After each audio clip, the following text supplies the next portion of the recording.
I call the Honourable the Leader of the Opposition. My question is to the Prime Minister.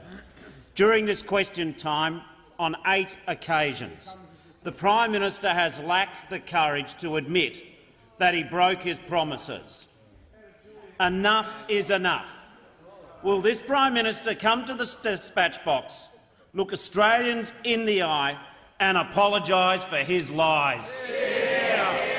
The Leader of the Opposition will withdraw unparliamentary language. Madam Speaker, every Australian knows the truth. I said the member will withdraw. I withdraw. So we're lacking a question. You might like to rephrase it. Right. During this question time, on 8 occasions, this Prime Minister has lacked the courage to apologise. The Leader of the Opposition will resume his seat. The Leader of the House. Madam Speaker, you very generously allowed the Leader of the Opposition to mount an argument that was masquerading as a question. He's now trying to do it a second time. You've given him another chance. He either has to ask a genuine question or you should sit him down and take the next question from this side of the House. Madam Speaker, to point order. I don't need the point. The point that I was making was I made the Leader of the Opposition withdraw the word which was totally unparliamentary, and he knew it. And I asked him to. He has now withdrawn it, so there is no question before the chair. I said he may rephrase it. That doesn't mean to use the same argumentative material. My question is to the Prime Minister. Throughout this question time, on 8 occasions, the Prime Minister has had put to him what he said before the election.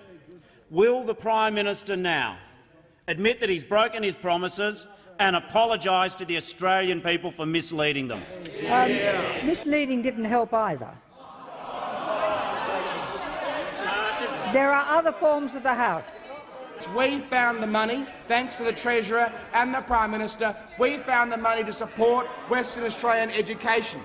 The Shadow Minister can't even be bothered turning up to question time, can't even be bothered turning up to Parliament because she's in Western Australia when the Parliament's sitting, continuing to spread her misinformation, her deceit and her dishonesty in Western Australia.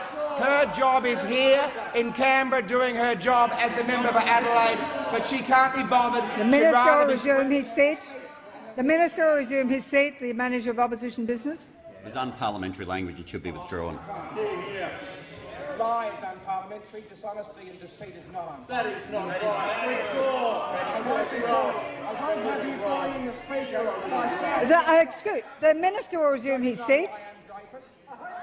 The Minister will resume his seat. The member for Hunter on a point of order. You stepped over the line, fine. Don't you know who I am? Madam Speaker, the Minister's responsibility in this place is to answer questions. If he wants to attack individual members, he should do so only by way of substantive motion. What is the point of order? That is my point of order. That is my point of order, Madam Speaker. He's not entitled to use answers to questions to attack members on this. The member for Hunter will resume his seat. Now, I'm perfectly. I have a good memory and remember when the opposition was in government using language which was stronger than that and which was allowed. I intend to. Indeed, there was. Indeed, there was. The Manager of Opposition will resume his seat. The Minister has the call, but it would help the. It would. Oh, point of order. The member for Chisholm. Madam Speaker, I am loath to take this point of order, and as you well know, it is within the direction of the chair what is unparliamentary besides the word lied.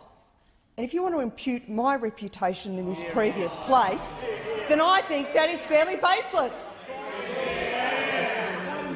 The member for Chisholm.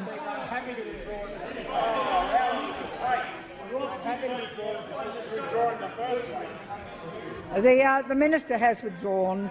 I gave leeway to the member for Chisholm. I think as a former Speaker she's entitled to have expression, and particularly in this week of freedom of speech.